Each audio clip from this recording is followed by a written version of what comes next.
Corporate world में there is a lot of pressure, specially you are into sales, marketing, even IT sector में भी बहुत ज़्यादा pressure होता है। हम कैसे अपनी पर्सनल एंड प्रोफेशनल लाइफ को डिफरेंशिएट कर सकते हैं और कैसे इफेक्टिवली अपने टाइम को मैनेज कर सकते हैं? मैं आपको अगर बताऊं कि जब हम बर्न आउट होते हैं, जैसे आपने बोला, या कुछ चीज़ें ट्रिगर हो जाती हैं और हम बैलेंस नहीं कर पाते पर्सनल एंड प्रोफेशनल लाइफ को, उसके पीछे एक बहुत बड़ा फैक्टर जो मुझे लगता है time management.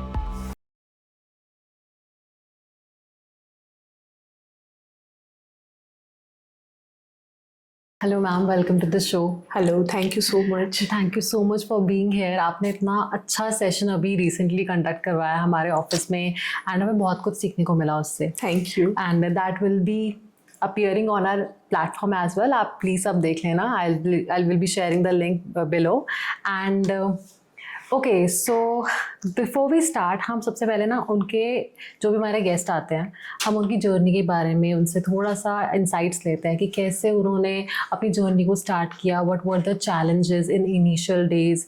And I have heard that आपको इस फील्ड में more than 15 years हो गया into teaching, into training. So how this journey has been for you? Okay. First of all, thank you so much to you, Mokshita, Most welcome. and to East Street for providing me this platform where I can reach to everyone. मैंने अगर अपनी journey की मैं बात करूँ तो I started my career as a teacher.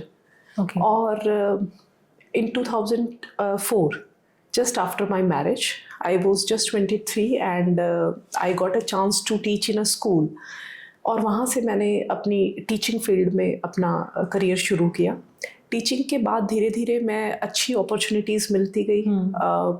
मेरी career में कुछ अच्छी ब्रांड्स में मैंने काम किया, तो वो माइलस्टोन्स रहे। लाइक जैसे मैंने पार्ले ग्रुप ऑफ कंपनीज में काम किया, मैंने बहुत सारे रेजिडेंशियल स्कूल्स में काम किया। पार्ले ग्रुप ऑफ कंपनीज में I joined there as a TGT, then I became as a PGT and then as a coordinator. Wow. And then I headed a few schools as a principal, as a vice principal, like DPS, Mount Litra Z School. अगर मैं journey की बात करूँ तो बहुत easy तो नहीं थी, क्योंकि टीचिंग में बहुत सारे चैलेंजेस भी रहे। सबसे बड़ा चैलेंज तो उस टाइम पे ये था कि एक पेरेंट्स में इतनी अवेयरनेस नहीं थी कि स्कूल और पेरेंट्स में वो एक टाई अप नहीं था, अंडरस्टैंडिंग नहीं थी। और अभी के पेरेंट्स मुझे लगता है ज़्यादा अवेयर हैं अपने बच्चों को लेके, और उन्हें उनकी नीड्स का पता है, उनके पर्सनालिटी ट्रेट्स को का पता है। तो वो एक challenges as a teacher face मुझे लगा कि रहा। और दूसरा मुझे इस चीज़ का आज भी है कि जिस सैलरी से मैंने मेरा करियर शुरू किया, आज भी बहुत सारे टीचर्स उसी सैलरी पे काम कर रहे हैं इन प्राइवेट स्कूल्स, जो मेरे लिए एक बड़ा डिसहार्टिंग लगता है कि 4,000 6,000 उन टीचर्स की सैलरी जो ग्रेजुएट्स बनाते हैं, जो डॉक्टर्स बनाते हैं, जो करियर को शेप देते हैं। तो ये चैलेंजेस ज़रूर हैं आज भी। Okay, so as a teacher आपने स्टार्ट किया, then you became the principal and then into training. Yes. So एक देखा जाए ना, आपके करियर में एक शिफ्ट तो आया है। Exactly. So what was that exact moment when you realized कि that I am going to switch my career as a trainer? इतने साल प्रिंसिपलशिप और टीचिंग में रहने के बाद मुझे लगा लाइफ एक सेम पैटर्न पे चल रही है। लाइक मॉर्निंग से इवनिंग वही स्कूल स्टूडेंट्स को फेस करना, जो कि बहुत अच्छा बच्चों के साथ एक टाइम स्पेंड करना मुझे आज भी बहुत अच्छा लगता है। और पेरेंट्स की वही प्रॉब्लम्स, करेक्शन वर्क, ये वो। तो मुझे लगा कि मैं शायद अब इस जॉब से आगे कुछ मुझे करना है। I want to reach to people, I want to share my experience, जो मैंने सीखा है एक I mean from starting of my career. एक प्राइमरी टीचर से लेके मैंने प्रिंसिपलशिप तक किया, तो मुझे लगा कि ये चीज़ें एज ए ट्रेनर ही मैं आई एम अ पीपल पर्सन, तो मुझे लगा कि एज ए ट्रेनर ज़्यादा अच्छा है कि मैं ज़्यादा लोगों तक रीच आउट कर पाऊँ। ओके, सो लाइक आपने जिनको भी ट्रेनिंग दी, मोस्टली आपके टारगेटेड ऑडियंस में बोलूँगी तो वो स्टूडेंट्स ही रहे। स्टूडेंट्स भी रहे मोक्षिता, लेकिन उनके साथ साथ टीचर्स के Okay. ग्रुप को भी मैं ट्रेन करती Students हूँ। and teachers along. पेरेंटिंग पे भी मैं सेशन लेती हूँ। उसके अलावा मैं काउंसलर भी हूँ, तो Okay. करियर काउंसलिंग भी मैं करती हूँ, और पेरेंट्स को भी मैं काउंसलिंग करती हूँ, कॉर्पोरेट में भी सेशंस लेती हूँ। मतलब अभी तो काफ़ी सारे फील्ड्स में मैं कोशिश कर रही हूँ अपने एक्सपीरियंस को शेयर करने की और लोगों को हेल्प करने की। अच्छा, तो किस एरिया में आपको लगता है कि सबसे ज़्यादा ट्रेनिंग की नीड है? मुझे लगता है ट्रेनिंग की नीड्स तो हम ट्रेनर्स को भी है आज भी, बिकॉज जब तक हम कुछ फीड नहीं करेंगे, अगर गाड़ी में फ्यूल नहीं होगा तो शायद वो चलेगी नहीं। As a trainer, as a teacher, as a mentor, even as a CEO of a company, अगर हम खुद को फीड नहीं करेंगे, चाहे वो अच्छी बुक्स रीड करना हो या ट्रेनिंग्स के सेशंस लेना हो, एक चेंज बहुत ज़रूरी है, लर्निंग हमेशा होती रहनी चाहिए। तो जब तक वो नहीं करेंगे तो मुझे लगता है कि हम सक्सेस का एक सेटिस्फेक्शन लेवल नहीं हम अचीव कर पाएंगे। तो मुझे लगता है कि हर फील्ड में बहुत ज़रूरी है ट्रेनिंग, चाहे वो स्टूडेंट्स हो, चाहे टीचर्स हो, पेरेंट्स हो, मैनेजमेंट हो या कॉर्पोरेट हो। Very well explain by the way. Okay, so अगर मैं सबसे पहले कॉर्पोरेट ट्रेनिंग्स की बात करूं, so I want to know कि किस तरह की ट्रेनिंग्स दी जाती है यूजुअली एम्प्लॉयज़ को। ओके, अगर हम कॉर्पोरेट में बात करें तो मैं आपसे शेयर करूंगी, आप खुद एक कॉर्पोरेट में हैं। कॉर्पोरेट में आज के टाइम में अगर देखें तो एक स्ट्रेस लेवल बहुत है। नो डाउट सैलरीज बहुत अच्छी हैं, फैसिलिटीज़ बहुत अच्छी हैं, लेकिन वर्क प्रेशर तो है। वर्क प्रेशर अगर आप देखें तो मुझे जो लगता है कि वर्क प्रेशर तो एक जो सड़क पर वेंडर खड़ा है उसके ऊपर भी उतना ही है, और वर्क क्योंकि उसको अपनी फैमिली के लिए शाम तक जितना भी है वो अर्न करके लेके जाना, ताकि उसको एक दिन की रोटी उसके घर पे वो दे सके। हमारे यहाँ कॉर्पोरेट में एक वर्क प्रेशर है, वो कुछ इस तरह की अनलिमिटेड हमने शायद अपनी इच्छाएं बना ली हैं कि उनको अचीव करने के लिए हम बड़े टारगेट्स लेते हैं, और वो प्रेशर अननेसेसरली हमारे बर्डन वो हमारे शोल्डर्स पे रहता है। तो उनके लिए मुझे लगता है ट्रेनिंग, इमोशनल इंटेलिजेंस बहुत ज़रूरी है, how to balance your personal and professional life बहुत ज़रूरी है आज के टाइम पे। मैं AI को क्रिटिसाइज़ नहीं करूँगी यहाँ पे, क्योंकि AI की वजह से बहुत सारी चीज़ें आज चेंजेस हैं, लेकिन मुझे लगता है कि कोई भी चीज़, कोई भी सॉफ्टवेयर या कोई भी AI ह्यूमन टच को कभी भी रिप्लेस नहीं कर सकता। जो इमोशंस हैं, एक जैसे अगर मैं बात करूँ मोक्षिता भी पॉडकास्ट मैं आपके साथ बैठ के बात कर रही हूँ, वो एक ह्यूमन टच है, एक इमोशंस के साथ हम बात करें, और इसकी जगह अगर मैं AI के थ्रू इंटरव्यू देती तो शायद वो चीज़ें कनेक्ट नहीं हो पाती। तो इमोशनल इंटेलिजेंस है, how to deal with your work pressure है, how to deal with your team members है, how to create a wonderful team. इस तरह की कॉर्पोरेट जो ट्रेनिंग्स हैं वो मैं कंडक्ट करती हूँ। इसके अलावा अगर कंपनी को लगता है, कॉर्पोरेट किसी भी HR को या IT को, कंपनी को, कि उनके according content, they can give me topic and I can make the content and presentation accordingly. Okay. For if someone who is entering into corporates, तो उसको सॉफ्ट स्किल्स कौन सी आनी चाहिए, उसका कैसा एटीट्यूड होना चाहिए, और कितनी कम्युनिकेशन स्किल्स उसकी बेटर होनी चाहिए? ओके, ये बहुत अच्छा क्वेश्चन है आपका मोक्षिता, बिकॉज टेक्निकली अगर आप देखेंगे तो everyone is very sound.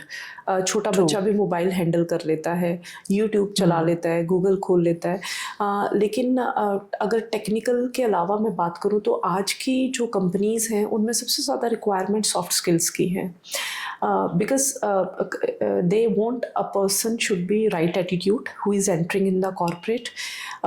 Attitude होना, वो भी सही एटीट्यूड होना, आपका नज़रिया क्या है किसी चीज़ को लेकर। फिर सॉफ्ट स्किल्स में आपकी communication, your behavioural skills, your team, are you a team person और not a team person, team management, time management, decision making skills, ये सॉफ्ट स्किल्स होनी बहुत ज़रूरी हैं। टेक्निकली आप कितने भी साउंड हो, अगर आप एज अ टीम काम नहीं कर पाएंगे, आप बहुत इजीली खुद को डेवलप नहीं कर पाएंगे टीम में, तो आप उस टीम का हिस्सा नहीं बनेंगे और आपको बहुत इजीली कोई एक्सेप्ट नहीं करेगा। तो एटीट्यूड के साथ साथ सॉफ्ट स्किल्स बहुत ज़रूरी है कॉर्पोरेट में एंटर करने के लिए। And what about communication? देखिए, द मीनिंग ऑफ कम्युनिकेशन अपनी बात को रखना। Whether it is in Hindi, English, Punjabi, French, किसी भी लैंग्वेज में। लेकिन ज़रूरी है आपको सही कम्युनिकेशन सही समय पे करना, तो कम्युनिकेशन स्किल्स होने भी बहुत ज़रूरी हैं। So you can communicate everyone in a very nice way. Also you can make someone comfortable while you are communicating, तो सामने वाले को आपके साथ बात करने में किसी भी तरह की कोई परेशानी नहीं हो। तो आपकी कम्युनिकेशन स्किल्स बहुत ही अच्छी और स्मार्ट होनी चाहिए। इंग्लिश, हिंदी, पंजाबी इस चीज़ से फ़र्क नहीं पड़ता, कम्युनिकेशन बहुत अच्छी होनी चाहिए। मतलब आपके बात करने का जो तरीका है, कम्युनिकेशन जो आप मैसेज करना चाहते हैं वो क्लियर होना चाहिए। Okay, but English is actually required in some of the fields. जैसे अगर मैं आईटी की बात करूँ तो अगर हमें फॉरेन क्लाइंट्स के साथ डील करना है, we require to communicate in English, right. But I got your point कि how efficiently we keep our words over there, that is important. So in your training sessions, how you train students to communicate well?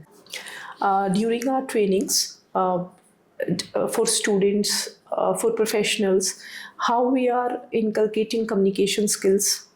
So उनके लिए कुछ tools हैं।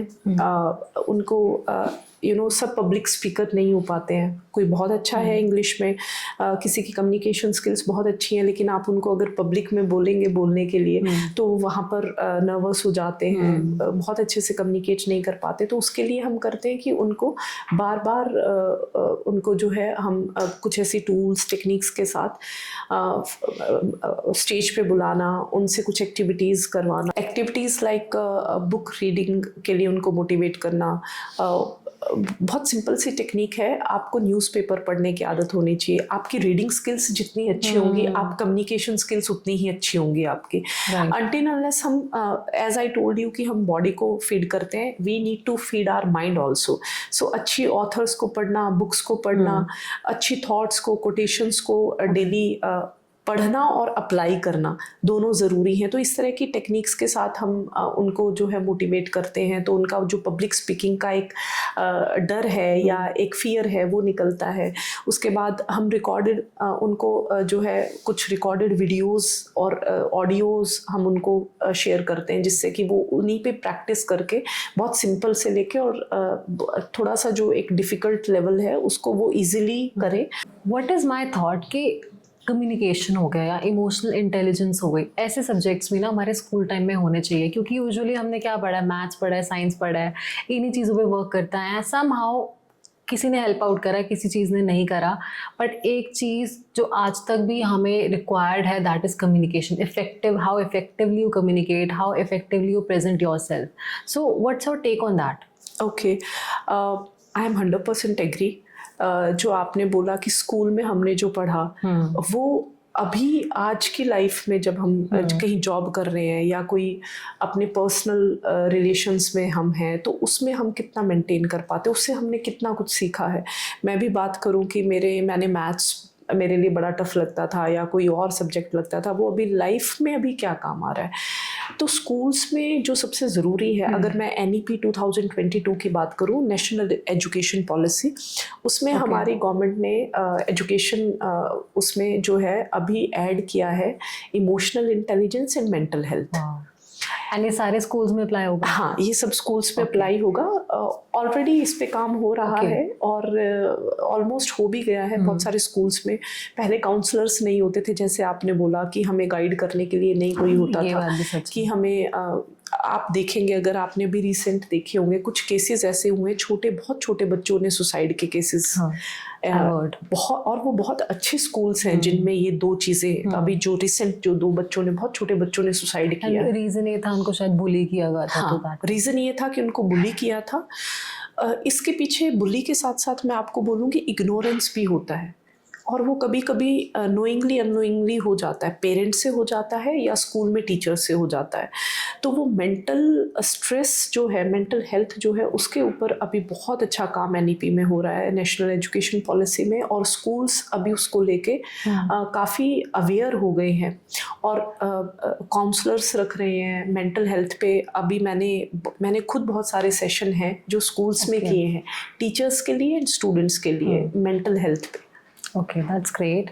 चलो फिर हम वापस corporate पर आते हैं, हम स्कूल टाइम में चले गए थे। जी बिल्कुल। सो मेरा ना नेक्स्ट क्वेश्चन ये था कि लाइक कॉर्पोरेट वर्ल्ड में there is a lot of pressure specially you are into sales और मार्केटिंग, इवन आईटी सेक्टर में भी बहुत ज़्यादा प्रेशर होता है.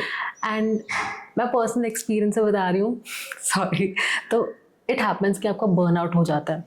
फिर आप अपनी पर्सनल और प्रोफेशनल लाइफ में ना बाउंड्री नहीं रख पाते हो, आपका इजीली टाइम नहीं मैनेज हो पाता है.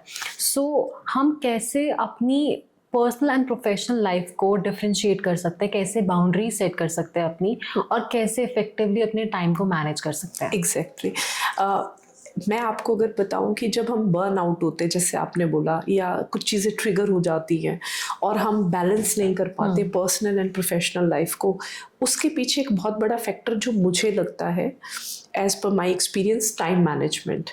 आप देखेंगे इंटरकनेक्टेड है. एग्जैक्टली बिल्कुल इंटरकनेक्टेड है. आपके पास भी 24 आवर्स ही हैं, मेरे पास भी हैं. अगर हम बात करें बिजनेस टाइकून्स ऑफ इंडिया या अंबानी, अडानी, या हमारे पीएम नरेंद्र मोदी जी की बात करें, उनके पास भी 24 घंटे हैं. लेकिन आप देखेंगे कि हर कोई जो लोग हैं, जो सक्सेसफुल पर्सनालिटीज़ हैं, वो अपना टाइम मैनेज करके चलते हैं. इसीलिए टाइम मैनेजमेंट बोला है.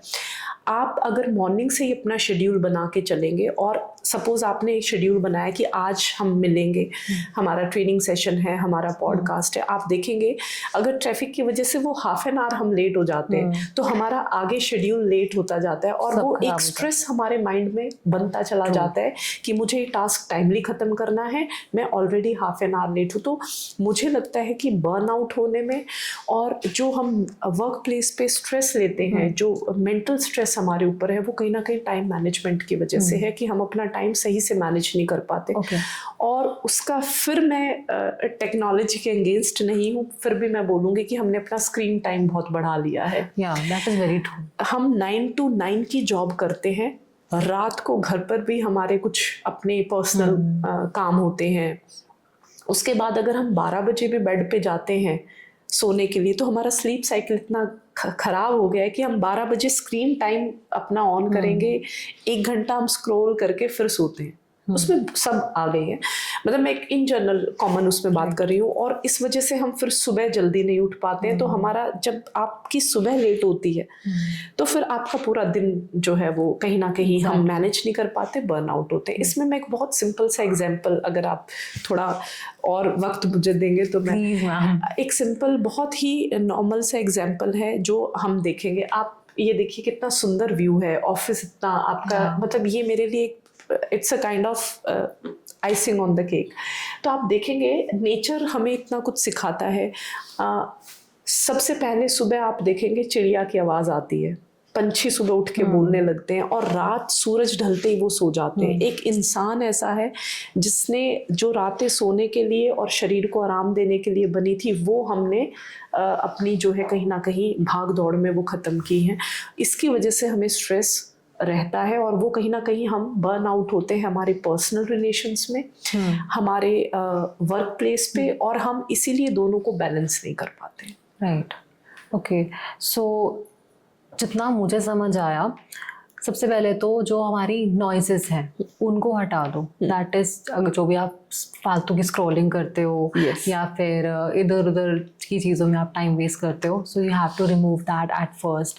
एंड अपनी जो भी आपके टास्क हैं उसको लिस्ट डाउन करो, उसको मैनेज करके चलो.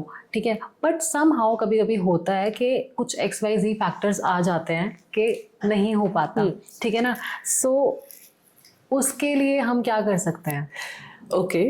उसके लिए हम कर सकते हैं ग्रेटफुल टू अलमाइटी. हमें एटीट्यूड ऑफ ग्रेटिट्यूड रखना होगा. हमें ये देखना होगा कि जो चीज़ें हमारे पास हैं, जिनको लेके मैं बर्न आउट हो रही हूँ, कि ये चीज़ें मुझे नहीं मिली, या मैंने कोई टारगेट पूरा नहीं किया है, तो मुझे ये, आप एक सिंपल एग्जांपल लेके देख लीजिए कि आजकल हम सब लोग ब्रांड की रेस में भाग रहे हैं, दौड़ रहे हैं ब्रांड्स के पीछे. कि अगर शूज़ पहनना है वो भी ब्रांडेड हो. अगर मैं स्वेटर भी लेने जाऊंगी तो मैं सोचूंगी कि ब्रांड की हो, ओनली की हो, या किसी और ब्रांड की हो. लेकिन हम ये नहीं देखते कि जिस चीज़ के लिए हम खुद को स्ट्रेस आउट कर रहे हैं, वो चीज़ औरों के पास है ही नहीं. मतलब मेरे पास शूज़ नहीं है, लेकिन मैं ये नहीं ग्रेटफुल, मतलब मुझे ग्रेटिट्यूड होना चाहिए भगवान के प्रति कि मेरी एक हेल्दी बॉडी है. शूज़ मैंने किसी भी ब्रांड का पहना हो. So one reason what I feel about burnout जो भी जिनको भी बर्नआउट होता है, दैट इज़ कि हम यूजुअली जितना भी काम होता है ना उसको ईजिली यस यस हम कर लेंगे और वो कर करके इतना सारा काम हो जाता है जिसकी वजह से बाद में हम उसको मैनेज नहीं कर पाते हैं. सो कॉर्पोरेट वर्ल्ड में ना how to say no, that is very important skill. So आप कैसे गाइड करते हो फॉर समवन के like how to say no in corporates? Exactly जैसा आपने अभी बोला कि ना करना हमें आना चाहिए, हाउ टू से नो. अच्छा, हम कॉर्पोरेट में या किसी भी जॉब में डायरेक्ट किसी काम को मना भी नहीं कर सकते, वो रूल बिकॉज लगता है. They are paying for that. That's why we are in that group और ऑर्गेनाइजेशन. तो उसके लिए बहुत ज़रूरी है कि हम, जैसा आपने अभी पॉइंट हमने डिस्कस किया, how to communicate in a right way. तो आपको अपनी बात रखना आना चाहिए कि आप अपने सीनियर्स को ये बता पाए कि these are the task list, these are the tasks I have already and I am working on these tasks. Let me finish these targets and definitely I'll take the next task which you are suggesting me. तो मैं आपको बहुत ही polite way में, assertive वे में, aggression नहीं, assertive तरीके से आप उनको बोलें कि फ़िलहाल मैं नहीं कर पाऊँगी बिकॉज मेरे पास ऑलरेडी टास्क है. I am not free right now. Once I'll finish my already pre-engagements with the task, then I'll come to your I mean जो भी आप मुझे टास्क दे रहे हैं वो मैं करूँ. बहुत अच्छे से एक्सप्लेन करा आपने कि कैसे हमें नो बोलना चाहिए एक शुगर कोटेड मैनर में. एंड वन प्रॉब्लम जो मैं भी पर्सनली देखती हूँ that is team conflicts. Usually लोगों के बीच में कम्युनिकेशन गैप हो जाता है या फिर कुछ ईगो फैक्टर्स भी होते हैं और अलग अलग रीजन से भी लोग आते हैं, ठीक है, तो उनके बीच में ना वो बॉन्डिंग नहीं बैठ पाती है. सो उसको कैसे टैकल करें? एग्जैक्टली उसके लिए हमें एप्रिशिएटिंग डिफरेंसेस, इस पे काम करना होगा. Like you are a different personality, I am a different person, I have a different personality, सामने वाले की कोई अलग पर्सनैलिटी है. हर एक अपने आप में इंडिविजुअल, अपने आप में एक पर्सनैलिटी है. तो हमें उसको अप्रिशिएट करना चाहिए. जब हम अप्रिशिएट करना शुरू कर देते हैं तो हमारे अंदर वो ईगो कहीं ना कहीं ऑटोमेटिकली ख़त्म होने लगती है कि हम सामने वाले की पर्सनैलिटी को एक्सेप्ट कर रहे हैं. Acceptance and appreciation of differences, ये टीम वर्क के लिए बहुत ज़रूरी है. और आप जब एक अच्छी टीम के साथ काम करते हैं तो ऑटोमेटिकली आप फ्यूचर के लिए अपनी लीडरशिप स्किल्स को भी शार्प कर रहे हैं. बिल्कुल right sir. So ma'am, how do you motivate someone for conducting a good team work? मैं अगर आप मोटिवेशन की बात करें तो मैं तो एक सेल्फ मोटिवेशन में बिलीव करती हूँ कि मुझे मेरे गोल्स पता है लाइफ के. मेरे अपने सपने क्या हैं, मेरे माइलस्टोन्स क्या हैं लाइफ में, how to achieve those milestones, मेरे क्या प्लान्स हैं. जब इंडिविजुअल्स को पता होता है पर्सनली और प्रोफेशनली, उन्हें पता है कि हमें अपनी ग्रोथ के लिए पर्सनल और प्रोफेशनल लाइफ में क्या हमने अपना एक चार्ट बनाया है, हमारे ड्रीम्स क्या हैं, और जब हम उनके लिए हमारी क्लियरिटी होती है तो हम ऑटोमेटिकली टीम में फिट होते हैं. और जब इस तरह की टीम काम करती है जो मिलके, जो वो टू से कि टास्क मास्टर्स हो जाते हैं फिर वो, और इस तरह की टीम कोई भी टारगेट आप उन्हें दे दीजिए, उनके लिए वो टारगेट कभी भी डिफ़िकल्ट नहीं होता, बहुत इजीली अचीव कर लेते हैं.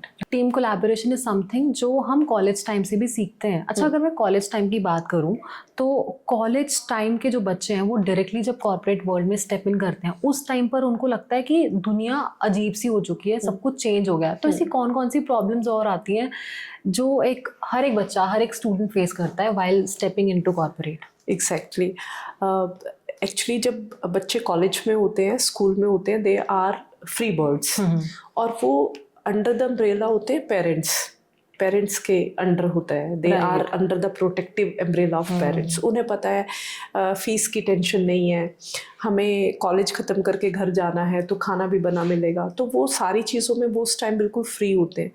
अब जब बच्चे ग्रेजुएशन के बाद स्विच करते हैं from their college life to corporate life, अब वो कॉलेज और ऑफिस की लाइफ को बैलेंस नहीं कर पाते. मतलब उनको लगता है कि अगर हम कॉलेज से ऑफिस में हमने स्विच किया, अब स्विच करने के बाद ऑफिस का एनवायरनमेंट बिल्कुल अलग है, वहाँ आपको टाइम से जाना है, वहाँ आप कोई क्लास नहीं है कि आप स्किप कर देंगे, बंक नहीं कर सकते, आपको टारगेट्स पूरे करने हैं, कॉलेज में ये होता है कि अगर बच्चे ने मन किया तो इंग्लिश का एग्जाम दिया, नहीं तो नेक्स्ट सेमेस्टर में उसको अटेम्प्ट कर दिया। लेकिन यहाँ अगर आपको कंपनी में आपके वर्क प्लेस पे आपको आपके सीईओ ने या कोई जो भी आपको टारगेट दिया है, अगर उन्होंने बोला कि I need this work done by evening, today evening, तो you have to do your work by today evening. वो चांस नहीं। तो वो वहाँ पर फिर बच्चे क्या होते हैं कि डीमोटिवेट होना शुरू हो जाते हैं, क्योंकि वो डिसिप्लिन मेंटेन नहीं कर पाते हैं। एकदम से कॉर्पोरेट लाइफ में आने के बाद जब वो टारगेट पूरे नहीं करते, या तो वो खुद ही डीमोटिवेट हो जाते हैं और क्विट कर लेते हैं, या फिर कंपनी उन्हें फायर कर देती है। तो ये प्रॉब्लम्स बच्चे बहुत फेस करते हैं। उन्हें स्ट्रेस रहता है कि जॉब नहीं, ऐसा नहीं हो कि हमें फायर कर दिया जाए।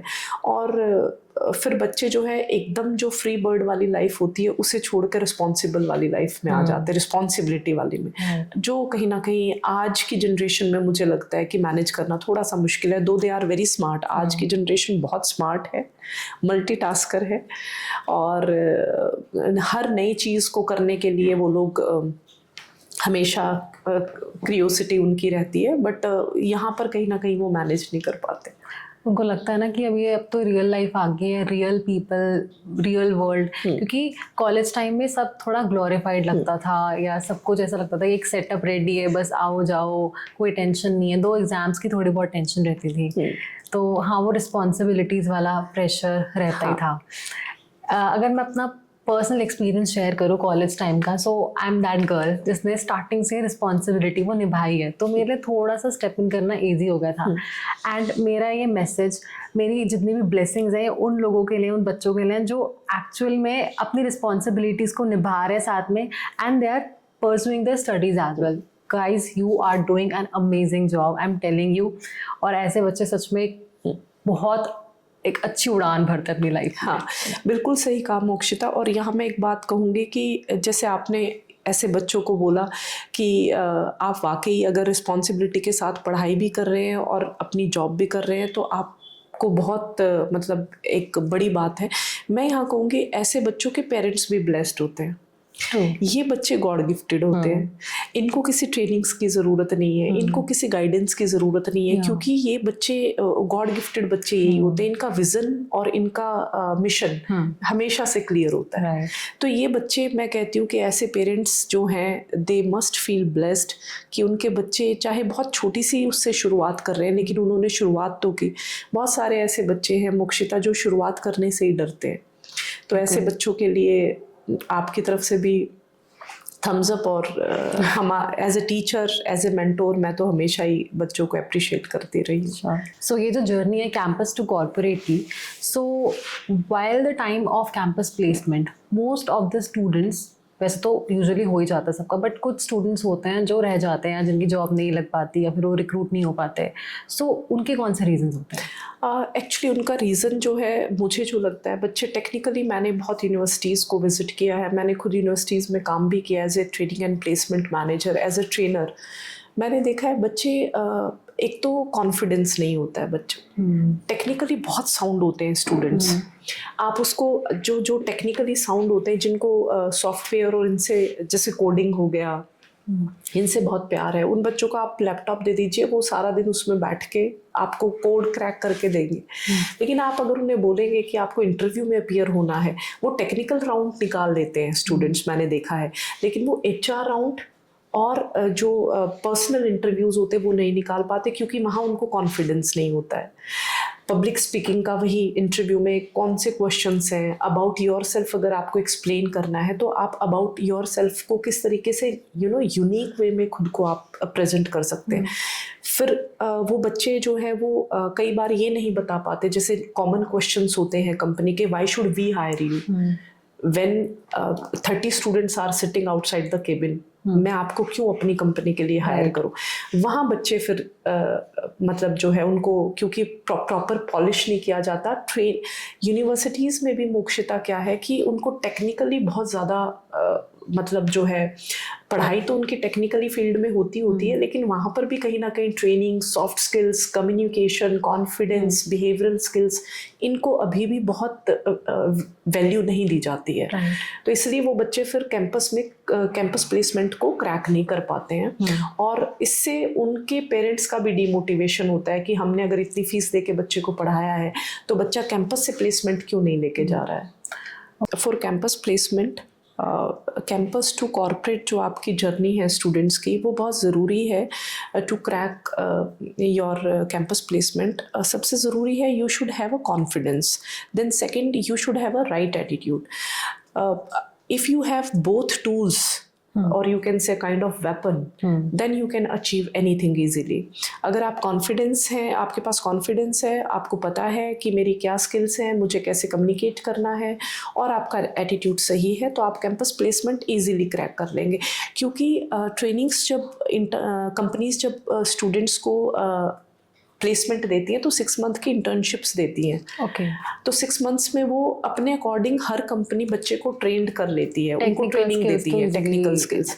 लेकिन सॉफ्ट स्किल्स पे काम करना इतना टाइम कंपनी के पास भी नहीं होता है, और वो इतना इन्वेस्ट भी करके बच्चे को कैंपस से लेके आते इतने यूज पैकेज पे, तो सॉफ्ट स्किल्स पे तो वो एक कंपनी की भी एक बेसिक उम्मीद होती है बच्चे से कि वो सॉफ्ट स्किल्स और इनमें तो एक्सपर्ट होगा। तो इसके लिए राइट एटीट्यूड और कॉन्फिडेंस ज़रूरी है। मैं एक एग्जांपल यहाँ मेरे स्टूडेंट्स को ज़रूर देना चाहूँगी मोक्षिता।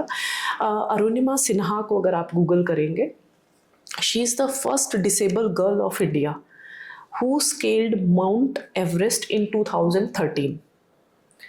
उनके साथ एक ट्रेन हादसा हुआ था, एक्सीडेंट हुआ था 2011 में। ड्यू टू दैट इंसिडेंस उनके दोनों पैर जो है वो उसमें एक्सीडेंट की वजह से वो डिसेबल हो गए थे। बट आप देखिए 2011 में इंसिडेंस हुआ, और 2013 में she was the one who scaled Mount Everest as a disabled girl of India. तो आप देखिए कि उन्होंने जब डिसेबल होके सिर्फ कॉन्फिडेंस, विल पावर और एटीट्यूड से वो जो टारगेट है, जो लगता था कि कोई अचीव, हम भी हेल्दी, उनके लिए भी जाना एक बार के लिए मुश्किल होता है। तो ये राइट एटीट्यूड और कॉन्फिडेंस जो है वो टूल्स हैं स्टूडेंट्स के लिए to crack campus placement. Wonderful lesson ma'am. So ma'am आप प्लीज़ थोड़ी सी ना टिप्स दीजिए कि कैसे हम अपनी सॉफ्ट स्किल्स को और एनहांस कर सकते हैं। ये उनके लिए है क्वेश्चन जो बेचारे स्टूडेंट्स देख रहे हैं इस पॉडकास्ट को, and who actually want to grow and actually want to enhance their skills. So अगर मैं टिप्स की और टेक्निक्स की बात करूं कि स्टूडेंट्स को क्या अप्लाई करना चाहिए, कौन से टूल्स, कौन सी टेक्निक्स, क्या स्ट्रेटेजीज अप्लाई करनी चाहिए so they can crack their campus placement. Okay, so उसके लिए first they need to come out from their comfort zone. जब तक हम अपना कंफर्ट जोन नहीं छोड़ेंगे, हम कोई भी टारगेट अचीव नहीं कर सकते। आप जॉब से लेके और बहुत, अगर हम अपने सुबह से लेके शाम तक के रूटीन की बात करें, उसके लिए भी हमें कंफर्ट जोन छोड़ना पड़ेगा। तो एक तो उन्हें कंफर्ट जोन छोड़ना बहुत ज़रूरी है। दूसरा, they need to do practices, active practice करनी है उन्हें बोलने की, अपनी स्किल्स को इन्हेंस करने की। और इमोशनल इंटेलिजेंस बहुत ज़रूरी है। उसमें इमोशनल इंटेलिजेंस मैंने यहाँ इसलिए मेंशन किया है कि मैंने देखा है कि अगर स्टूडेंट्स, एक जो उनकी ड्रीम कंपनी है, अगर मैं टेक्निकल फील्ड में बात करूँ, स्टूडेंट्स की जो ड्रीम कंपनीज हैं आज के टाइम पे, इन्फोसिस है, या आप एसेंचर लगा लीजिए, ओरेकल है, बड़ी बड़ी कंपनीज जो हैं, तो स्टूडेंट्स का क्या रहता है, अगर वो अपनी ड्रीम कंपनी को क्रैक नहीं कर पाते तो वो इमोशनली ड्रेन आउट हो जाते हैं। उनके लिए एक कैंपस प्लेसमेंट क्रैक नहीं कर पाना, ऐसा लगता है कि अब वो गुड फॉर नथिंग हो गए। तो उसके लिए उन्हें इमोशनली इंटेलिजेंट होना ज़रूरी है। इमोशंस को हैंडल करते हुए फिर से आपको कॉन्फिडेंस गेन करके, and you need to prepare yourself for your next placement. एक पॉइंट और मैं मेंशन करना चाहूँगी, आजकल तो वैसे A to Z सारे ट्यूटोरियल्स यूट्यूब पर अवेलेबल है। चाहे आपको खाना कैसे खाना है, आपको बोलना कैसे, आपको पब्लिक स्पीकिंग कैसे करनी है। एंड मैं मतलब पर्सनली अब मैंने स्क्रॉलिंग टाइम अपना इतना कम कर दिया ना, तो most of the time I consume such type of content only, and I have personally seen the result. तो बहुत अच्छे ट्रेनर्स आजकल ऑनलाइन फ्री में अवेलेबल है, तो हम सब उनको यूटिलाइज कर सकते हैं। बिल्कुल, आपने बोला कि एवरीथिंग इज इन फोन, तो हम बात करें तो दुनिया अब बहुत छोटी हो गई है और वो छोटी सी दुनिया एक फ़ोन में आ गई है। तो आप जो चाहें फ़ोन से देखिए, हम अभी सोशल मीडिया की हमने बात की है, तो सोशल मीडिया को भी हम ने देखा है कि अभी बहुत ज़्यादा क्रिटिसिज्म मिलता है, लेकिन सोशल मीडिया के में भी ये है कि आपको देखना है कि सोशल मीडिया पे what are the right things to explore, what are the bad things you need not to waste your time on those kind of social media. Ma'am, आपने अपने इतने years in your career teaching को दिए हैं, so teaching में भी I am pretty sure teachers को भी काफ़ी सारी प्रॉब्लम्स आती होंगी, वो भी कहीं ना कहीं एग्जॉस्टेड हैं, फ्रस्ट्रेटेड हैं। तो according to your personal experience I want कि आप वो सारी प्रॉब्लम्स एक बार शेयर करें। हाँ बिल्कुल मोक्षिता, ये आपने ऐसा क्वेश्चन किया है जो मेरे दिल के बहुत करीब है, क्योंकि मैंने अपना करियर एज ए टीचर ही शुरू किया। मैं खुद को टीचर ही मानती हूँ अभी भी।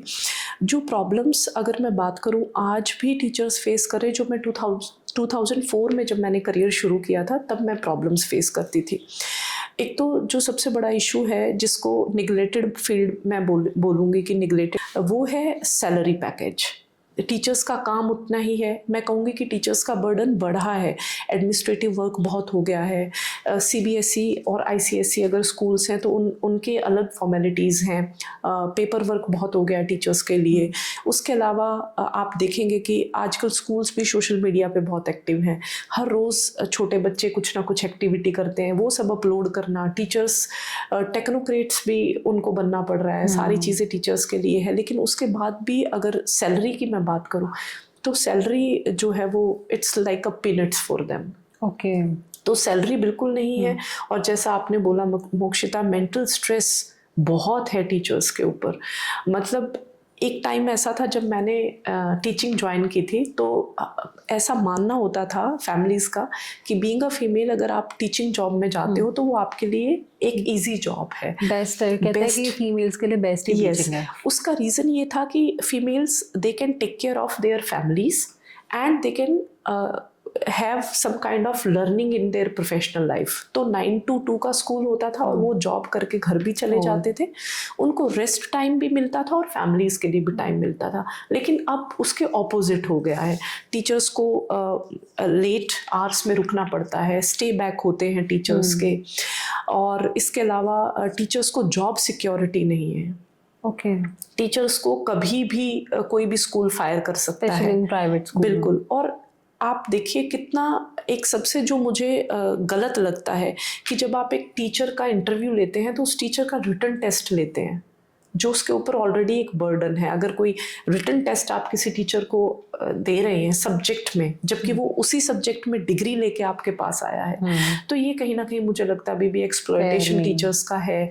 और इसके अलावा आप देखिए कि टीचर्स 12 साल, 13 साल, 15 साल, इतने साल अपने एक ही स्कूल में लगाते हैं, उसके बाद भी ईयरली उनकी क्लासेस को ऑब्जर्वेशन किया जाता है।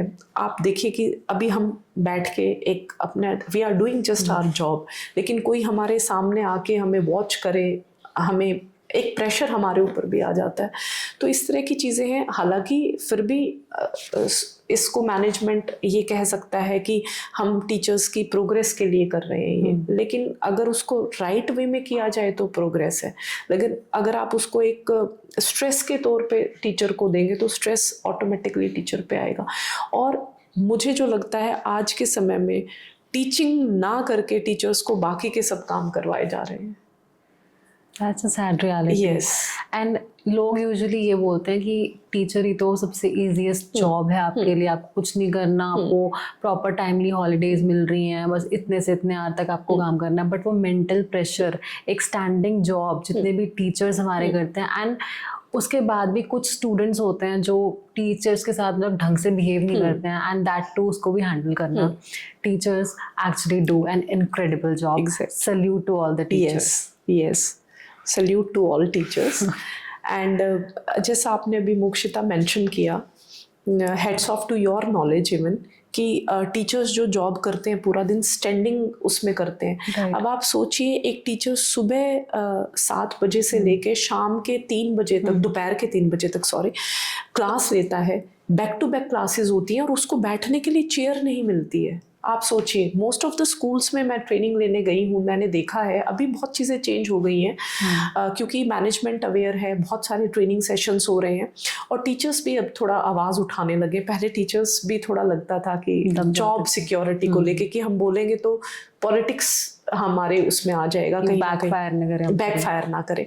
तो सुबह से लेके, और ज़्यादातर फीमेल हैं, आप देखिए कि अगर एक फ़ीमेल मॉर्निंग 7 से लेके होल डे वो खड़े होकर टीचिंग करती है तो उसकी हेल्थ पे कितने इफ़ेक्ट्स होंगे। जबकि बीइंग अ फीमेल हम कितनी सारी इश्यूज़ को, हेल्थ इश्यूज़ को हमेशा फेस करते रहते हैं। तो ये एक बड़ा सैड मुझे लगता है कि कहीं ना कहीं अभी टीचर्स की उस पे ग्रोथ पे, टीचर्स की वेलबींग पे, टीचर्स की वेलबींग पे बहुत काम करना ज़रूरी है अभी। Right, and I think it's one of the most respectable profession. होते तो वैसे सारे हैं, सारे प्रोफेशंस की रिस्पेक्ट करनी चाहिए, बट टीचर्स वो सच में हमारे गाइड होते हैं, वो सच में हमारे गुरु ही होते हैं जिनको हमें पूरी रिस्पेक्ट देनी चाहिए। और मैं तो ये मानती हूँ, आप ये देखिए कि और आप सब भी मेरी बात से बिल्कुल एग्री करेंगे कि अगर भगवान और माँ के बाद कोई दुनिया में कुछ क्रिएट कर रहा है, दुनिया बना रहा है, तो वो टीचर्स ही हैं। तो इसीलिए अंडररेटेड जॉब मुझे लगता है कि इंडिया में अभी भी टीचिंग की जॉब है। और हम बात करते हैं इंडिया को की टीचिंग को कंपेयर करते हैं मलेशिया के साथ या सिंगापुर के साथ और फिनलैंड के साथ, लेकिन आप देखिएगा वहाँ पे सबसे हाई पेड जो जॉब्स हैं फिनलैंड में वो टीचिंग की है। तो जो सारे प्रोफेशंस को बनाने वाले टीचर्स हैं तो उनको तो ज़रूर कहीं ना कहीं मेंटल हेल्थ और इमोशनल वेलबींग पर काम होना चाहिए। और मैं मेरी ट्रेनिंग्स के थ्रू या मेरी जो कंपनी है उसके थ्रू मैं पूरी कोशिश करती हूँ कि हमारे टीचर्स के लिए मेंटल वेलबींग और इमोशनल स्ट्रेस फ्री उनको एनवायरनमेंट देने के लिए हम ज़रूर जो है ट्रेनिंग्स में वो शेयर करते हैं। ग्रेट मैम, मैं ये बात ज़रूर कहना चाहूँगी कि आप बहुत अच्छा काम कर रहे हैं। In fact not even training the students, आप टीचर्स को या फिर जितने भी कॉर्पोरेट एम्प्लॉयज़ हैं उनको आप एक अमेजिंग ट्रेनिंग सेशन प्रोवाइड करते हैं अपनी amazing insights, knowledge and experience के साथ। So you are doing a great job. Thank you so much. Thank you for your Okay, so back to the conversation. We have a fun segment as well, and that is our rapid fire round. So let's start with the segment. So first question is, are you a morning person or a night owl? Earlier I was night out person, but now I started like as a early morning person, you can say. तो कितनी जल्दी उठ जाते हो? अभी अगर मैं बात करूँ तो अभी मैंने शुरू किया है, मैं 2:30 से 3 के बीच में उठना शुरू किया है। मैंने बहुत रिसेंट है, ऐसा नहीं है कि मैं बहुत पहले से प्रैक्टिस की है, पर अभी रिसेंट लास्ट वीक से मैंने ये शुरू किया है। Okay. So I love to start my day by between 2:30 to 3. And then that is not morning actually. earlier for me it was like not morning, but ठीक है, वो एक टाइम के अकॉर्डिंग धीरे धीरे सीखते हैं आप लोग। Next is, are you a planner or a go with the flow? Go with the flow, जैसा हो रहा है चलना। बिल्कुल I go think with ये the बेस्ट flow। स्ट्रैटेजी है। अगर आप ज़्यादा सोचोगे नहीं ना तो वो चीज़ें वैसी माइंड में ना एक्यूमुलेट होती हैं और ओवर थिंक करता है बंदा। Go with the flow. हाँ, एग्जैक्टली। मैं इसमें बिल्कुल आपके साथ एग्री हूँ। I am a go with the flow person. Next is books और पॉडकास्ट, आप दोनों में से क्या प्रेफर करते हैं? Books. Okay, so you are a book reader. बिल्कुल। आप मेरे कभी मतलब मैं आप देखेंगे तो मेरे पास बहुत अच्छी बुक्स का कलेक्शंस है। कलेक्शन है और जितने इंडियन ऑथर्स हैं मैं सबको पढ़ती हूँ, ज़्यादातर की कोशिश करती हूँ और मुझे बुक्स बहुत अच्छी लगती है। आपका फेवरेट ऑथर कौन है? अमृता प्रीतम जी। ओके, एंड आप लिखते भी हैं? हाँ, मैं लिखती हूँ। मैंने लिखना तो बहुत पहले ही शुरू किया था, when I was in class 9th। तो उस टाइम पे अब जर्नल्स बोलते, तब हम डायरी बोलते थे। अच्छा। तब मैं लिखती थी सुबह से शाम, जो चीज़ें होती थी या स्कूल में कोई एक्टिविटी होती थी। तो हाँ, मुझे लिखना बहुत अच्छा लगता है और मैं अपनी चीज़ें लिखती हूँ। मेरा ड्रीम है कभी लाइफ में जब भी थोड़ा और कुछ सीख के एक बुक ज़रूर मैं कुछ लिखना चाहूँगी। Impressive. Next is, what's your comfort ritual? Music, walk और स्क्रॉलिंग? I think dancing. अच्छा, तीनों में से कोई ऑप्शन नहीं? You like dancing? हाँ, I like dancing too. Yes, मैं अपना रूम क्लोज कर लेती हूँ कि बाहर किसी को वॉल्यूम से मेरी वजह से परेशानी ना हो, and I can dance for an hour और 2 hours Yeah, Yes. and it uplifts your mood as well. Yes, Yeah. yes. Exercise, it is a kind of calisthenic for me, fun exercise. Definitely, yes. If you want to break one rule of your life, what it would be? ये एक नहीं, मैं अगर कहूँ तो मैंने life में rules ही तोड़े हैं हमेशा ही। सबसे बड़ा कौन सा तोड़ा है? सबसे बड़ा तो मैंने ये मैं एक बड़े ही हरियाणा के गांव से उसमें आती हूँ, और जिस टाइम पे हम लोग कॉलेज जाते थे तो उस टाइम पे एक सिंपल सूट पहनने पे भी हमारे ऊपर, मतलब आप समझ सकते हैं कि I am talking about 90s और तो उस टाइम पे भी क्वेश्चंस होते थे कि ये कैसे कपड़े, ये मतलब ऐसे कैसे ये सूट पर भी? हाँ, इस तरह के पजामे वाले या कट स्लीव्स के सूट्स कैसे पहन के जा सकते। तो मैं हमेशा से ही ना इस तरह के रूल्स ब्रेक करने में रही हूँ। तो फिर then I was the first one who started wearing jeans. तो फिर मैंने नेक्स्ट डे से जीन्स पहन के जाना शुरू किया। तो मैंने रूल्स वो तोड़े हैं जो स्पेशली लड़कियों पे या फीमेल्स पे ना, जो फ्रीडम को वो करने की कोशिश करते हैं, बांधने की कोशिश करते हैं। तो मैं तो यू कैन से कि रूल्स तोड़ने वाली हूँ। तोड़ने चाहिए रूल्स। हमेशा सही होना भी, मतलब हमेशा ये बर्डन लेके चलना, हम दुनिया के लिए थोड़ी आए हैं, हम अपने लिए आए हैं। टैबूज तो ब्रेक करना इज वेरी इंपॉर्टेंट। या next one is any advice which you don't follow yourself only. जैसे कोई अगर एक एडवाइस है आप सबको देते हो या फिर आपने दी है बट आपने कभी खुद उसको फॉलो नहीं किया। ऐसा तो नहीं है क्योंकि being a teacher, being a trainer, मैं हमेशा बड़ी ऑनेस्ट रही हूँ। मैंने जो बोला है वो पहले मैंने किया है। मैं अगर आपको इसमें एक और एग्जांपल मैं दूँ कि आप देखेंगे कि आज के बच्चे अभी से, जो मेरा my son he is doing BTech, तो अभी जो बच्चे आप देखेंगे उसकी एज के बच्चे फ़ोन स्क्रॉल या फ़ोन में ज़्यादा हैं। तो मुझे बात, जब कोविड आया था तो मुझे बात समझ में आ गई थी कि मेरा बेटा भी फ़ोन एडिक्ट उसमें जाने वाला है। Then I started reading books. मैंने डिसाइड किया कि मैं हर रोज़ 2 घंटे बुक्स रीड करूँगी। तो ये ऑटोमेटिकली इनकलकेट हो गई उसमें हैबिट। जब वो मुझे बुक्स रीड करते हुए देखता था तो उसके अंदर भी अब हैबिट है। वो कहीं ट्रैवल करता है तो उसके हाथ में फ़ोन नहीं, वो बुक होती है। ओके, बड़ा ही डेयरिंग क्वेश्चन पूछ लिया मैंने आपसे। वैसे तो वो मैंने खैर अभी तक ऐसा नहीं किया है। I got it. Next one is common myth people perceive for a trainer. कि इनको सब कुछ आता है, ये गूगल है। अच्छा। हाँ, ऑब्वियसली सबको सब कुछ नहीं आता कि कहीं ना कहीं you need some time to prepare yourself. सबको कुछ करना पड़ता है। एग्जैक्टली, जैसे मैंने आपको स्टार्टिंग ऑफ आवर कन्वर्सेशन बोला कि we also need to feed our mind. Trainers also need trainings, right? So वो एक में परफेक्ट नहीं, हर कोई परफेक्ट नहीं है। और अगर आप परफेक्ट भी हैं तो फिर आपको कंटिन्यूसली सीखना ज़रूरी है। Learning is must. I always count myself as a blank paper. हर रोज़ सीखना है। आज आपसे भी कुछ सीखा है, यहाँ से भी कुछ ना कुछ सीख के ही जाना है, तो वो सीखना ज़रूरी है। ओके, सो अब मैं इसको रैप अप करूँगी, बट एक लास्ट क्वेश्चन और है कि आप अपने आप को या अपने वर्क को कैसे डिस्क्राइब करना चाहोगे? मैं अपने वर्क को डिस्क्राइब अगर करूँ तो I think I am in a very noble profession.